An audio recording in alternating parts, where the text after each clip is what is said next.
Couple of Vikings tidbits to get out the way in regards to free agency. The Vikings, they just re-signed Ameer Abdullah. So right now, unless you're going to draft a running back in the later rounds or sign an undrafted free agent, you're looking at a backfield depth chart right now of Dalvin Cook, Mike Boone, and Ameer Abdullah. In the case of Abdullah, I like him as a third running back spot. If that's going to be the case, then I like Mike Boone as your second running back. Very strong running back. I like his skill sets. I like to see what he has to offer as a second running back behind Dalvin Cook. This is Realistic Randy of the Mediokr Best Sports Podcast. Thank you for tuning in. This podcast that you're watching right now on YouTube is powered by Score North. So a couple of other moves before we get into the main segment of this podcast. Vikings lose out on Nick Easton. He's going to join the New Orleans Saints. Now, on an even playing field or just out of a vacuum, you would think, oh, for the Vikings, this is a loss. This is another strike on Rick Spielman. But it's not really a guarantee that Nick Easton is going to return in 2019 to the same form that he left off in 2017. He missed the whole 2018 season with a neck injury. So you got to be a little bit wary about that. But then also, on the other hand, on the flip side, if you're kind of, I don't know, people call me a negative Nathaniel, if you're looking at it from the other side where it's like, okay, in the case of the Vikings, beggars can't be choosers. The only guard that you have on your roster right now is Danny Isidora. So you need all the roster spots and all the bodies that you can get. It doesn't really help that Nick Easton, who's familiar with this team, is going elsewhere. So we'll see how he does. I wish him all the best. And then Andrew Sendejo is joining the Philadelphia Eagles. So in the case of the Vikings, they're going to be hosting the Eagles in 2019. They're going to be hosting them at US Bank Stadium in Minneapolis. The schedule hasn't been released yet, so we'll see the actual date when they play each other. But they're hosting the Eagles. And if you're Adam Thielen, Stephon Diggs, or Kyle Rudolph, watch your head because Andrew Sendejo, he might be on a vengeance tour when he comes back. But, you know, I wish him all the best as well. Anthony Harris, he's going to be a lock at that opposite safety spot next to Harrison Smith. But I wish Andrew Sendejo all the best. Now, moving forward from that, since the conclusion of the 2018 season, I've noticed not even just with my content, but then other people's Vikings contents as well, whereas everyone wants to pile on Kirk Cousins any chance that they get. He's a waste of $84 million. He's a bust. He's a fraud. We should have seen it coming when the Washington Redskins, they just let him go. They washed their hands of him, and now he's our trash to deal with for 2 years. I think that's a little bit extreme, but that's not to say that he doesn't deserve criticism as well. You want to see more leadership, I guess more, on-field leadership from Kirk Cousins because he says all the right things on camera, but when it comes to on the field, he really chokes up a lot. Sometimes the moment gets too big for him, and I'm going to actually stand up for Kirk Cousins in this regard. And I'm not doing this because last year, all offseason, I was like, I want Kirk Cousins, because I certainly did do that. I can't go back and erase history. I'm not going to hide it. I'm going to be upfront. I was a big fan of Kirk Cousins, and I still think this offense can thrive with Kirk Cousins as your quarterback. But Kirk Cousins deserves criticism as well, but a large part of criticism can also go to the coaching staff and to the front office, to the management of the Minnesota Vikings. Think about this. Going into the 2018 season, the Vikings were held as a perfect landing spot for a quarterback because in the case of the NFL, where normally the quarterback elevates the players around him, for the Vikings the last couple of years, the players around him, the supporting cast, has elevated, and the coaching staff has elevated the play of the quarterback. Think about Sam Bradford. Sam Bradford, considered a borderline bust back then the St. Louis Rams, now the LA Rams, and then goes to Philadelphia, quickly becomes an afterthought after drafting Carson Wentz with the number 2 overall pick in the draft, and then all of a sudden he gets traded to Minnesota, and then he has his best games with the Minnesota Vikings. That first game he played in week 2 of the 2016 season against the Green Bay Packers at US Bank Stadium, you saw he had a damn near flawless game, and you were saying to yourself, oh, we might have something here. This is going to be crazy. This is going to be ridiculous. He was throwing beautiful passes. And that first game that he had, I said, this is the best quarterbacking that I've seen on this Vikings team since Brett Favre in 2009. Then all of a sudden, the offensive line falls apart. The offensive line is crappy. The offensive coordinator, Norv Turner, he abruptly leaves in the middle of the season. It was a lot of dysfunction there with that Vikings team in 2016. For any other elite quarterback in the world, they can probably deal with it. For Sam Bradford, not so much. Then in the 2017 season, week 1, all of a sudden he goes up against the New Orleans Saints and has a phenomenal game. And I'm telling you, actually, even before we get into that offseason, the 2016 after the 2016 season, going into 2017, that offseason, it was like, okay, we're no longer going to have a crappy offensive line. Rick Spielman at least somewhat addressed it by bringing in a Riley Reif to play left tackle, a Mike Remmers to play right tackle. You drafted Pat Elflein, I believe that in the third round of the draft, third round pick of the draft, because Dalvin Cook you took, if I'm not mistaken, in the second round pick in that 2017 draft. And then all of a sudden you still got Joe Berger playing guard and Nick Eason playing guard as well. And suddenly you have, okay, what you can consider not a sexy offensive line, but a pretty decent or average offensive line. That's what we've been saying for the last couple of years.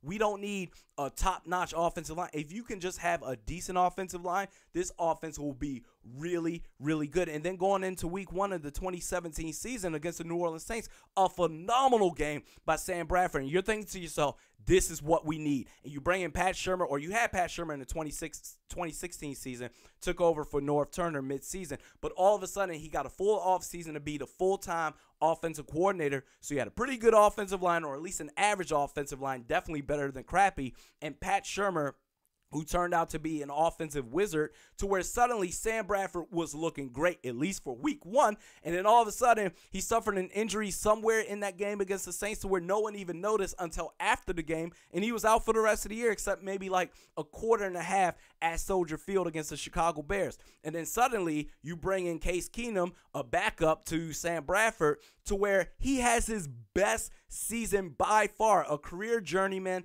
a backup quarterback, his best season by far. He catapulted the Minneapolis Miracle play. He was the quarterback that threw that ball to Stephon Diggs, what is known as the Minneapolis Miracle play. And then all of a sudden, after that season, he's all hot stuff. He gets $25 million guaranteed by the Denver Broncos, or at least signs to that contract. And after getting traded to the Washington Redskins, suddenly Case Keenum, going into 2019, he's going to be on his third team in the last 3 years. The point that I'm getting at again is that the system, if all things are well, if you're designing a proper system and investing adequate resources in the type of quarterback that you have, you're going to have a really, really good team overall. And we talk about this a lot as far as the system as the Vikings. I think it's time we do a bit of a deep dive here. What makes the system for the Vikings so great to where a quarterback could come in, traditionally speaking, and thrive? Number 1, Stephon Diggs and Adam Thielen. What is there to say? They're two of the best route runners in the NFL. They're two of the best receivers as far as contested catch percentage. You throw them the ball, they're going to come down with it. They'll adjust any way, which way possible. They're going to come down with the ball. Great route runners, can get separation and can come down with the ball. That makes your quarterback's job a hell of a lot easier, even if you're not the most accurate a passer, because Case Keenum wasn't the most accurate passer out there. But in the case of Stephon Diggs and Adam Thielen, they would mask the inefficiencies or deficiencies of a Case Keenum. Also, Dalvin Cook, I forgot going into the 2018 season. I completely forgot about Dalvin Cook because he was out for most of the 2017 season, his rookie year, due to an injury. And then going into 2018, after this season was over with, I completely forgot about him again as far as the dominance of Dalvin Cook, because talent-wise, Dalvin Cook is a top 10 running back in the NFL if we're talking about just pure talent. But unfortunately, with a crappy offensive line in 2018 and mismanagement as far as the coaching staff, you're talking about a guy that's really talented to where he could, instead of looking for open holes to run through, he's instead taking open shots as soon as he gets the handoff. And that's not really fair for him, making his job a hell of a lot more difficult. Then when you add in John DeFilippo, who just turned out to be not a good offensive coordinator at all, that's going to hinder your offense. So, in the case of Stephon Diggs, Adam Thielen, Dalvin Cook, and also a great defense. If you're putting up points on the board, not only are you putting pressure on opposing offenses to keep up with this supporting cast that we have on offense, there's no reason that the Minnesota Vikings shouldn't be a top 3 scoring offense in the league. There's no reason for that, no excuses for that whatsoever. So if you all of a sudden could put points on the board, you're putting pressure on the opposing offenses to where, okay, we need to keep up with this Vikings offense, but then all of a sudden, at the same time, you're having to try to score points and earn every single yard and point that you can get against this very good to at least very good to great Vikings defense. That's putting a lot of pressure on the opposing teams, and all of a sudden, you're one of the best teams in the NFL. If you have a situation of Stephon Diggs, Adam Thielen, Dalvin Cook, a great offensive line, or not a great defense, and a crappy offensive line and crappy coaching, if you're like a Russell Wilson or if you're an Aaron Rodgers, that's enough for you to get by. But in the case of Kirk Cousins, that's not. And if you're expecting Kirk Cousins to be a Russell Wilson or to be an Aaron Rodgers because of the contract that he signed, you're doing yourself a disservice. Now, in the case of the coaching, John DeFilippo, he's now with the Jacksonville Jaguars. You now have a case of a coach now, of a coaching staff on the offensive side of the ball. In the case of Gary Kubiak, a former Super Bowl winning head coach and a potential great mind in Kevin Stefanski. He's still a young guy, but he's been with this team for a long time. That's going to help out Kirk Cousins. That's going to help out Dalvin Cook. Now, on the flip side, you can only do so much as a coach if you don't have the personnel around you. The offensive line, that goes to Rick Spielman. I'm not going to crucify Rick Spielman because you still have the draft at this point. You only have Danny Isidora as a guard on your roster unless you decide, oh, okay, we're going to move Riley Reid from left tackle to left guard or whatever the hell may be, whatever the hell the case may be. But you still have the draft. If you address the offensive line through the draft like the Indianapolis Colts did in 2018, suddenly you have an okay offensive line. Suddenly you're giving Dalvin Cook plenty of opportunities to take the pressure off of Kirk Cousins to where he can get 4 yards, 5 yards, 6 yards there, here and there, to where suddenly Kirk Cousins, he has second and short or third and short, and you're throwing to Stephon Diggs and Adam Thielen for that first down conversion. That's some good stuff right there with that coaching staff and a great defense. Now you're talking. But in the case of what happened in 2018, a lot of criticism goes to the coaching staff and the front office. In the case of Mike Zimmer, you've instilled a defense-first team to where the offense just don't screw up. Be a game-managing type of offense. Let the defense do all the work, and you just grit and grind it on offense. And in the case of Rick Spielman, you signed Kirk Cousins to an $84 million contract. Well, I'm sorry. You're not going to – why would you ever sign an $84 million quarterback to run a please don't make mistakes offense? Why would you sign a quarterback that in 2019 is going to count $29 million against the cap just to run a game management type of offense with the talent that you have around him, the receivers, the running back that you have? There's no excuse for that. But if you are going to, so it seems like Mike Zimmer and Rick Spielman, they're just on two different wavelengths, because if you are going to run a game management style offense to where the defense is going to do all the work, just don't make no mistakes on offense, then damn it, you could have brought back Teddy Bridgewater. You could have signed Ryan Fitzpatrick, Josh McCown, Ryan Tannehill, Brock Osweiler, some bum quarterback out there. Not to say that Teddy Bridgewater would have been a bum. I didn't think he got his fair shot with a good offensive line. He never got that with Minnesota.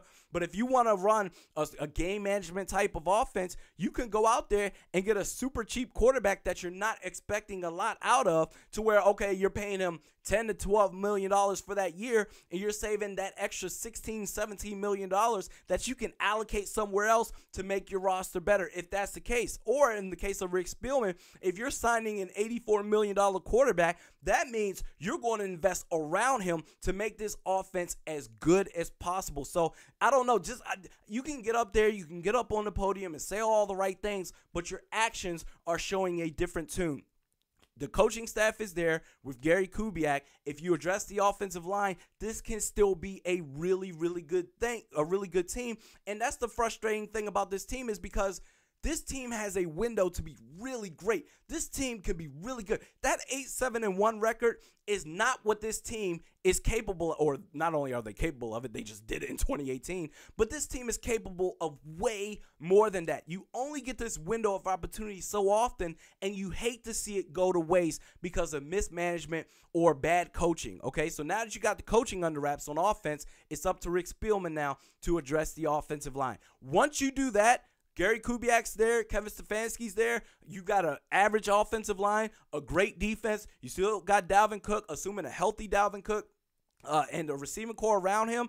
All of a sudden, then you can point to Kirk Cousins. Then you can say, damn it, Sam Bradford had his best game. Sam Bradford had his best games in his career in a Vikings uniform. Case Keenum had his best season by far in a Vikings uniform.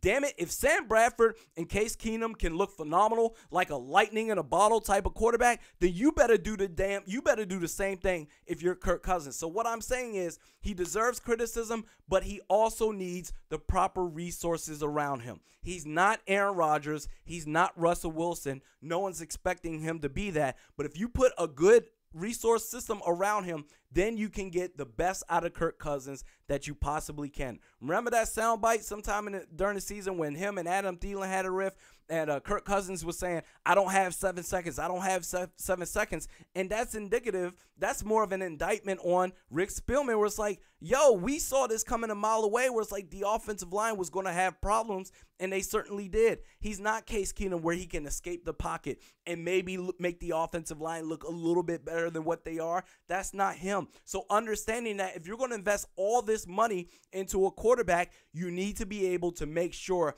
that you're getting the best out of him. And right now, based on the actions, or not even right now, there's still the rest of the offseason to go. But going back into 2018, this team, the front office and the coaching staff, they didn't do enough to get the best out of Kirk Cousins. Not to say that he gets a complete pass, but we need to get this into perspective and see what he does. But guess what? You put together a good system around him, then you can blame Kirk Cousins if things fall apart. If Fitz hits the shan, then you can blame Kirk Cousins. So let's just see what happens in 2019. Hey, Rick Spielman, Mike Zimmer, their jobs are on the line right now. They need to make something happen. So hopefully they make it happen in the draft. Let's see what Kirk Cousins does with a full system around him. We've seen what Case Keenum and Sam Bradford can do when they have a good system. Let's see the same with Kirk Cousins. So anyway, we do this once a week.